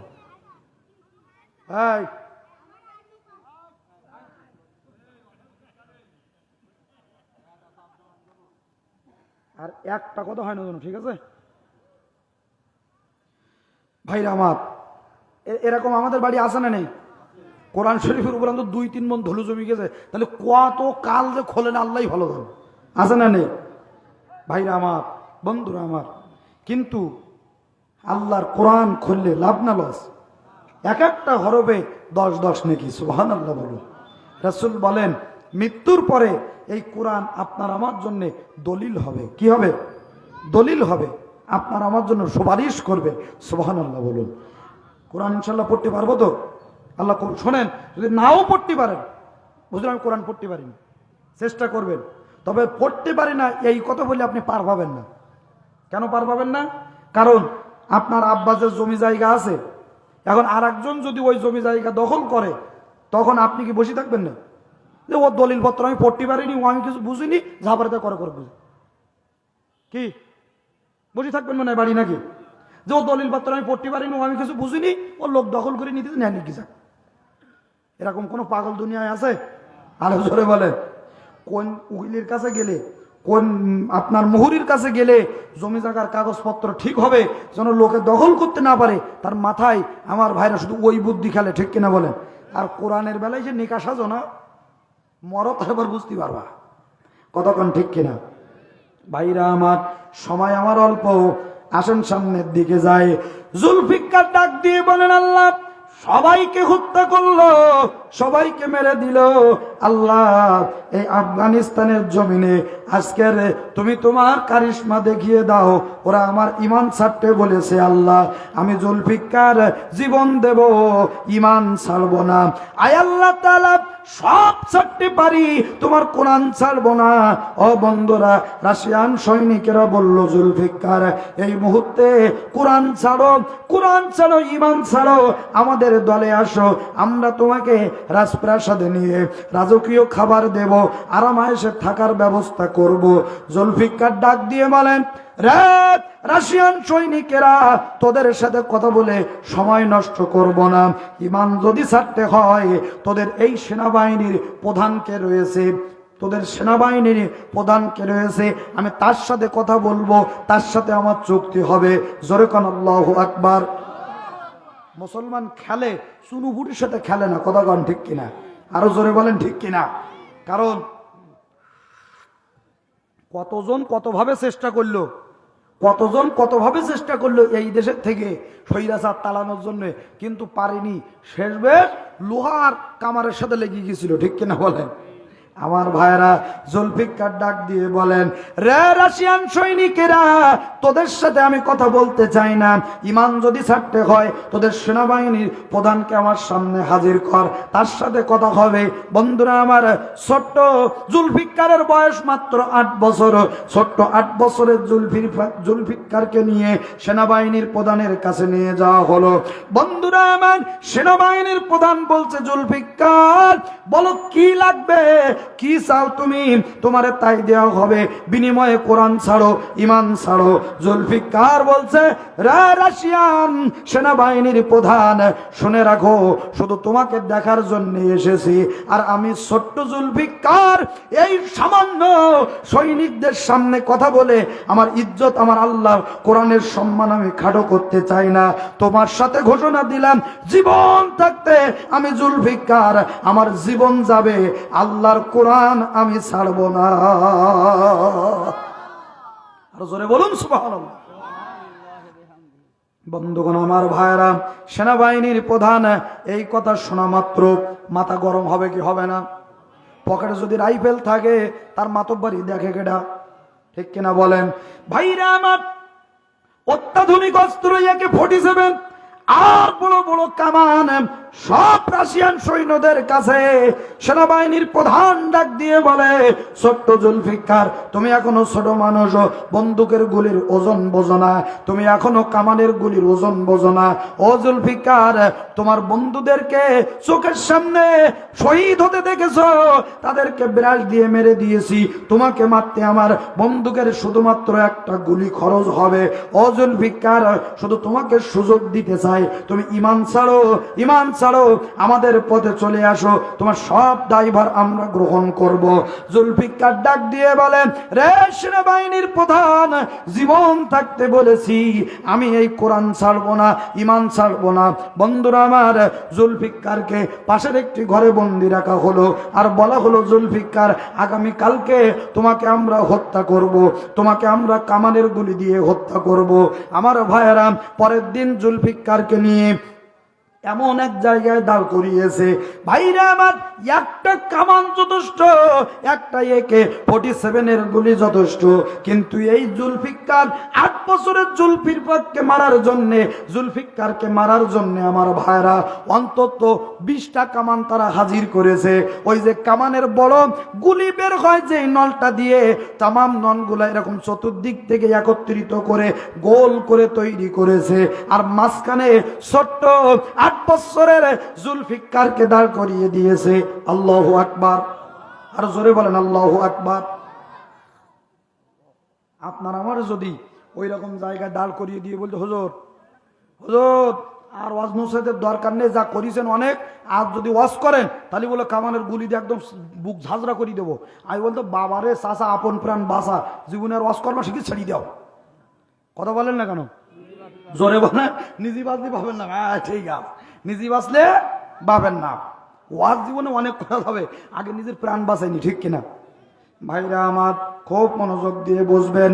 তামাম তামাম তামাম কামানের নলগুলা চতুর্দিক থেকে এক করা আর মাঝখানের ফাঁকা জায়গায় জুলফিকারকে দাঁড় করিয়ে দিয়েছে। খুব ভালো করে বুঝবেন পরিবেশটা কি, কত বড় ইমানদার, কত বড় আল্লাহওয়ালা কোরআন প্রেমিক হলে আমার ভাইয়েরা। মাঝখানে জুলফিকার দাঁড়ানো, সেনাবাহিনীর প্রধান, সবচাইতে বড় যেই কামান, ওই কামানের ভিতর থেকে মুখটা বাড়িয়ে দিয়ে ডাক দিয়ে বলতেছে, জুলফিকার আমি তোমার এখনো সুযোগ দিচ্ছি, এখনো সুযোগ দিচ্ছি, ইমান ছাড়ো, কোরআন ছাড়ো, তোমার গায়ে কেউ হাত দিবে না, বন্দুকের গুলি তোমার স্পর্শ করবে না, এখনো সময় আছে।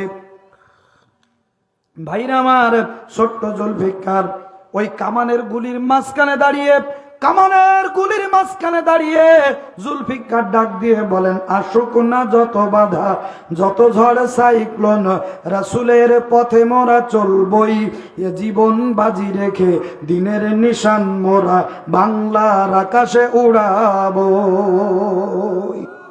আর জোরে বলবেন না মারহাবা। আসুক না যত বাধা, যত ঝড় সাইক্লোন, রাসূলের পথে মোরা চলবই, এ জীবন বাজি রেখে দিনের নিশান মোরা বাংলার আকাশে উড়াবই। মোরা কামানের মুখোমুখি দাঁড়িয়ে, মোরা কামানের মুখোমুখি দাঁড়িয়ে আল্লাহু আকবার বলবো। আসুক না যত বাধা, যত ঝড় সাইক্লোন, রাসূলের পথে মোরা চলবই, এ জীবন বাজি রেখে দিনের নিশান মোরা বাংলার আকাশে উড়াবই। রাজি আছেন না নাই? পারবেন তো ইনশাআল্লাহ?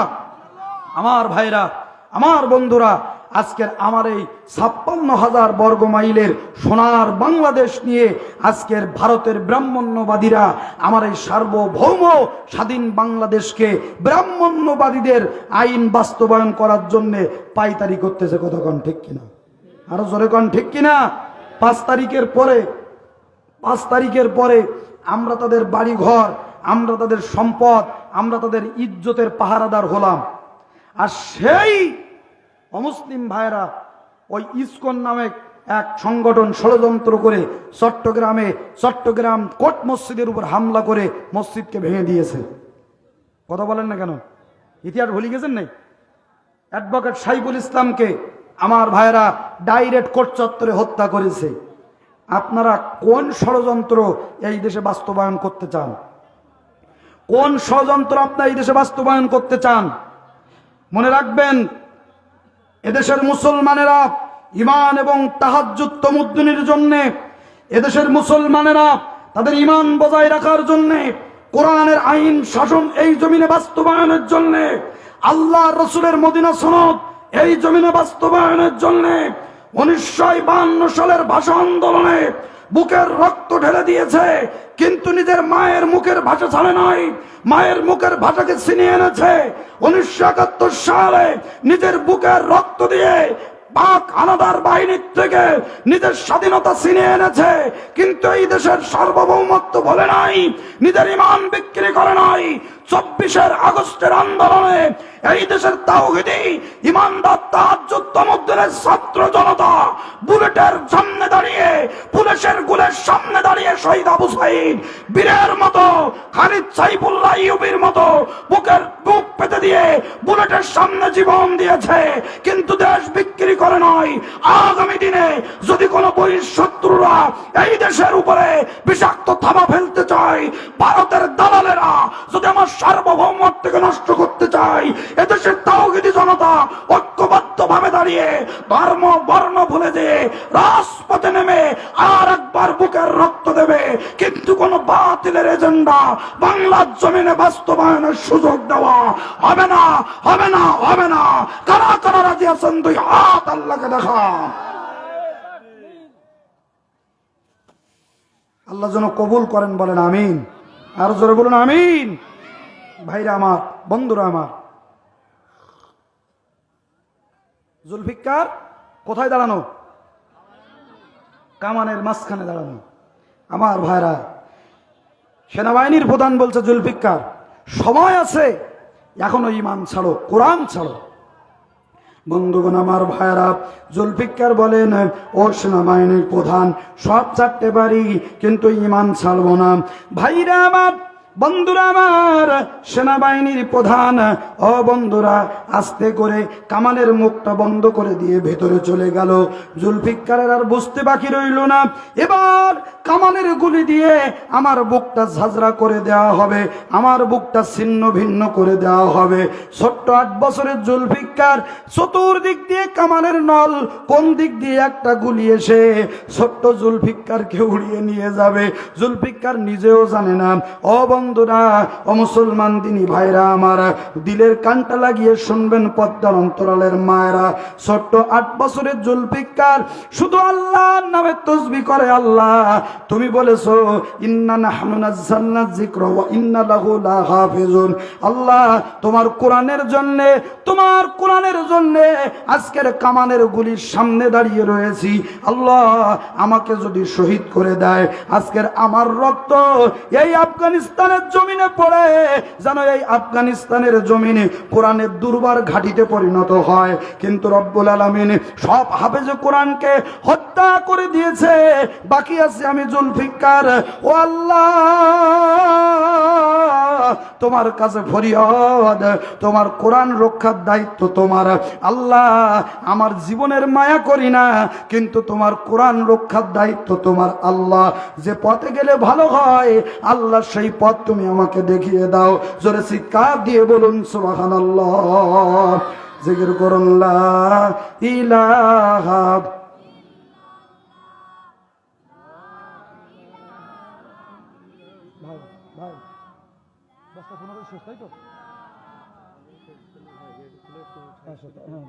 সেটাই বলতে চাই।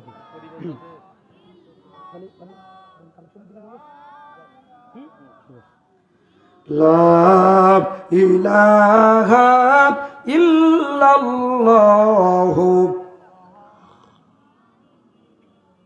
আরো রাগ করেছেন মনে হয়, কষ্ট পেয়েছেন নাকি ভাইরা আমার? ফেরেশতা নাজিল হবে কয় জায়গায়? আরো জোরে বলুন কয় জায়গায়? আমার ভাইরা, এবার ছোট্ট জুলফিকার মনে মনে মনে মনে আল্লাহর কাছে দোয়া করলেন, আল্লাহ এ বিপদ থেকে উদ্ধার করার তুমি ছাড়া আর কেউ নাই। ও আল্লাহ জীবন ভিক্ষা চাই না, জীবন ভিক্ষা চাই না, কিন্তু তোমার কোরআন যদি আফগানিস্তান থেকে হারিয়ে যায়, আল্লাহ কে এই দিনের কাজ করবে, তোমার কোরআন প্রতিষ্ঠার আন্দোলন করবে? ভাইরা আমার, ছোট্ট জুলফিকার ছোট্ট ছোট্ট কচি কচি 2টা ঠোঁট নেড়ে আমার আল্লাহর কাছে এই দরখাস্ত যখন করতেছে, সেনাবাহিনীর প্রধান কামানের ভিতর থেকে ছোট্ট জুলফিকারের ঠোঁট 2টা নড়তেছে, এটা দেখে কামানের দরজা আবার খুলে দিয়েছে। ও জুলফিকার, কিছু কি বলতে চাও? জোরে কোন আল্লাহু আকবার, আর জোরে বলুন আল্লাহু আকবার। ও জুলফিকার, তুমি কি কিছু বলতে চাও?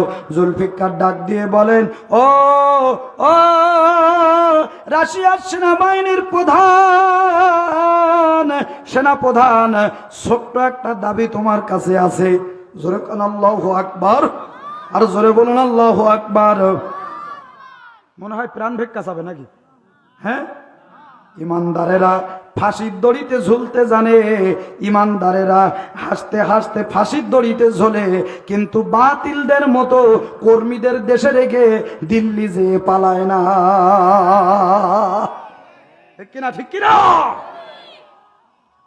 ইমানদারেরা ফাঁসির দড়িতে ঝুলতে জানে, ফাঁসির দড়িতে ঝুলতে জানে, কিন্তু অসহায় নেতা কর্মীদেরকে অসহায় ভাবে বাঘের মুখে, শিকারী বাঘের মুখে ফেলে কোশ্চিন কালেও কোন ইমানদার প্রকৃত খাঁটি দেশপ্রেমী জীবনে দিল্লি পালায় না। কতক্ষণ ঠিক কিনা? পালাইছে কিনা? পালাইছে কিনা?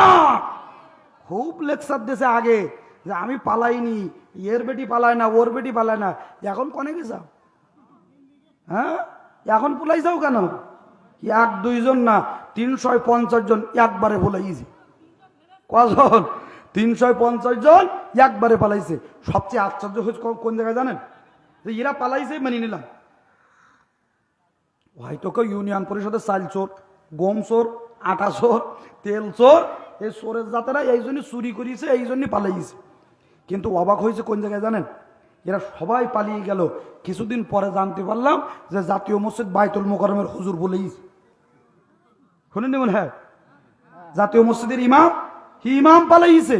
ওয়াল্লাহ এরা নেতা কর্মীরা এরা হয়তো জনগণের টাকা পয়সা মেরে খেয়েছে, জনগণের টাকা পয়সা চুরি করে খেয়েছে, রিং সেলাপ যা ছিল মোটামুটি যা চুরি করার দরকার এ সোরের জাতেরা চুরি করেছে। তুই হুজুর তুই বলালি কেন? কথা বল না কেন? যে কফিলউদ্দিন সরকার সালিহি, যে কফিলউদ্দিন সরকার সালিহি ইসলামী ফাউন্ডেশনের গভর্নর ছিল, সেই কফিলউদ্দিন সরকার সালিহি যে কিনা বলল মাননীয় নেত্রী আপনি হলেন জান্নাতি মহিলা, বলিনি? ভিডিও এখনো ফেসবুকে পাবেন আমার ভাইরা। সেই নেতা সবার আগে পালিয়ে গেছে, কতক্ষণ ঠিক কিনা? সুতরাং যারা প্রকৃত ইমানদার হয়, প্রকৃত খাঁটি ইমানদার যারা হয়, পশ্চিম কালেও এরা নেতা কর্মীদেরকে ছেড়ে পালায়। আরো জোরে বলেন পালায়? পালায় না। আমার ভাইরা, ছোট্ট জুলফিকার যখন শোট নাটতেছে, সেনাবাহিনীর প্রধান আস্তে করে দরজা খুলে বলছে, ও জুলফিকার কিছু কি বলবা? কি এমন কি ইমান ছাড়া লাইনে আসছে নাকি? জুলফিকার ডাক দিয়ে বলেন, সেনাবাহিনীর প্রধান, ইমান ছাড়া তো দূরের কথা, শুধু ছোট্ট একটা দাবি মৃত্যুর আগে তোমার কাছে করতে চাই। জোরে কোন সুবহানাল্লাহ। রে জুলফিকার, কি দাবি তোমার? যে দাবি করবা সেই দাবি তোমার মানা হবে, কিন্তু প্রাণ ভিক্ষা দেওয়া হবে না। বন্ধুরা আমার, ছোট্ট জুলফিকার আস্তের পরে সেনাবাহিনীর প্রধানকে ডাক দিয়ে বলেন, ও সেনাবাহিনীর প্রধান, তোমার কাছে শুধু একটু দাবি জানাই, এই মুহূর্তে তুমি আমাকে 2 রাকাত নামাজ পড়ার সুযোগ দাও। জোরে কোন সুবহানাল্লাহ। কি বলার সুযোগ দাও? নামাজ পড়ার সুযোগ দাও। আমার ভাইরা, আলী হাসান মোহাম্মদ মুজাহিদ নাম শুনেছেন আপনারা? জামাত ইসলামের আলী হাসান মোহাম্মদ মুজাহিদ, ওনারা ফাঁসি দেওয়া হবে আজকে, ধরেন রাত 12টায়, রাত 12টায় ফাঁসি দেওয়া হবে। 10টার সময় এসে বলা হচ্ছে, হুজুর আপনার কিন্তু আজকে 12টায় ফাঁসি দেওয়া হবে। তো বলে আচ্ছা ঠিক আছে, আলহামদুলিল্লাহ। তবে তোমরা আমাকে, এখন তো রাত 10টা বাজে, ঠিক 11টার সময় এসে আমার একটু ডেকে দিবা। আমি 10টার থেকে 11টা পর্যন্ত এই 1 ঘন্টা একটু ঘুম পড়তে চাই। সুবহানাল্লাহ বললেন না? এখন যদি আপনার বলা হয়, এখন যদি বলা হয় যে তো রাত 12টার সময় মাওলানা শামীম রেজা সিদ্দিকী তোমার ফাঁসি দেওয়া হবে, তা আমার ঘুম আসবে? জোরে বলেন না কেন? ঘুম খালি ছটফট করে মরবে যে আল্লাহ কি করি বাঁচবো, কথা কন না কেন? ওনারা বলছে, হুজুর রাত 12টায় ফাঁসি দেওয়া হবে, আপনি প্রস্তুতি নেন।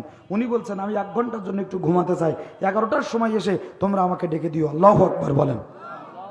ইমানদারেরা আল্লাহকে ছাড়া আর কাউকে ভয় পায়? আরো জোরে বলেন পায়? বন্ধুরা, জুলফিকার বলছে, ও সেনাবাহিনীর প্রধান, শুধু 2 রাকাত নামাজের অনুমতি চাই। সেনাবাহিনীর প্রধান ডাক দিয়ে বলেন, জুলফিকার ঠিক আছে, তোমারে অনুমোদন দেওয়া হলো, নামাজ তুমি পড়ো, 2 রাকাত নামাজ পড়ো। ভাইরা আমার, চতুর্দিক দিয়ে কামানের নাল জুলফিকারকে ঘিরে রেখেছে।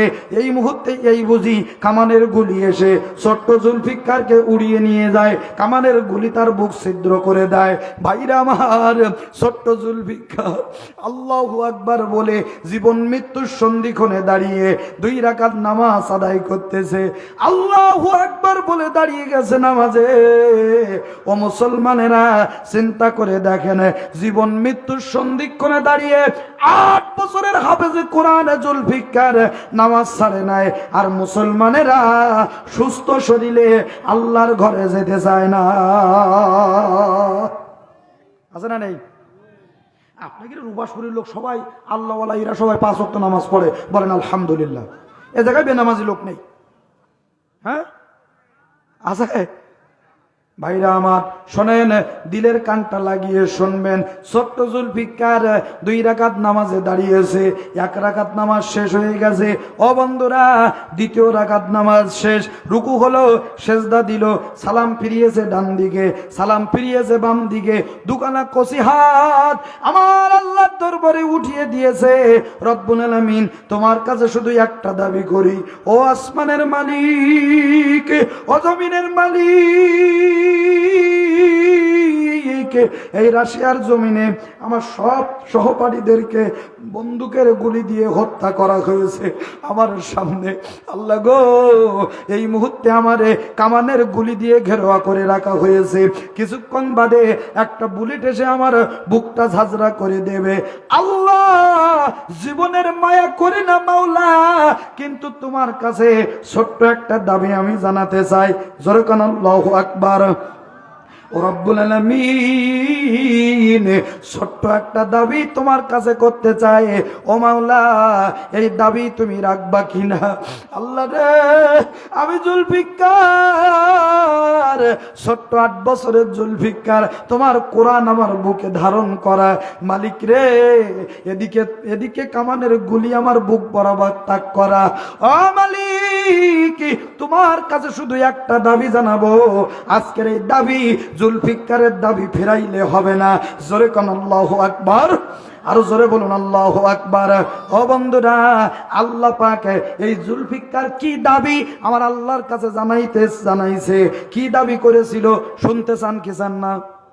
সবাই চান, শুনতে চান? আমার ভাইয়েরা, আমার বন্ধুরা, আমার আল্লাহ রব্বুল আলামিন ওই কামানের গুলির মাঝখান থেকে জুলফিকারকে বাঁচিয়ে নিয়ে আসছিল। কোন কায়দায় আল্লাহ পাক কামানের গুলির মাঝখান থেকে ঈমান নিয়ে ফিরে আসলো? ও বন্ধুরা, জানার দরকার আছে না নাই? আর জোরে বলেন, আছে না নাই? তাহলে ফেরেশতা নাজিল হবে কয় জায়গায়? 2 জায়গায়। 1 নাম্বার চলতেছে, বাকি আছে আর কয়টা? আমার ভাইয়েরা, আমার বন্ধুরা, সম্মানিত কমিটির ভাইয়েরা, আমার কাছে ছোট একটু দাবি জানিয়েছে, জুলফিকারকে কামানের গুলির মাঝখান থেকে ইনশাল্লাহ ফিরিয়ে নিয়ে আসবো। আর 2 জায়গায় কোথায় ফেরেশতা নাজিল হয় বলা হবে ইনশাল্লাহ। তবে তার আগে এই মজলিসের ভিতরে অনেক ভাই আছেন আমার আব্বা হারা, অনেক ভাই আছেন আমার মা হারা। ও বন্ধুরা, আল্লাহর কোরআনের এই মাহফিলে, আল্লাহর কোরআনের মাহফিলের সম্মানার্থে অনেক টাকা পয়সা খরচ হয়েছে। কমিটি বলেছে, হুজুর একটু কিছু টাকা মসজিদের উন্নয়ন কল্পে সবার কাছে একটু দাবি করবেন। বন্ধুরা, আল্লাহর ঘরের সম্মানার্থে কোন ভাই আমার রয়েছেন? সর্বপ্রথমে আমি 10 জন ভাইকে দেখতে চাই, 20 জন ভাইকে একটু দেখতে চাই। একটা করে 1000 টাকা আল্লাহর ঘরের জন্য 20 জন ভাই একটু হাত দেখাবেন। হুজুর, আমি আমার এলাকার মসজিদের জন্য একটি 1000 টাকা আমার আব্বা মার জন্য, আমার আব্বার নামে, আমার মার নামে, আমার আব্বা বেঁচে নাই, আমার মা বেঁচে নাই। আল্লাহর নবী বলেন, দুনিয়ার সন্তানেরা যদি আব্বা মার মুখের দিকে একবার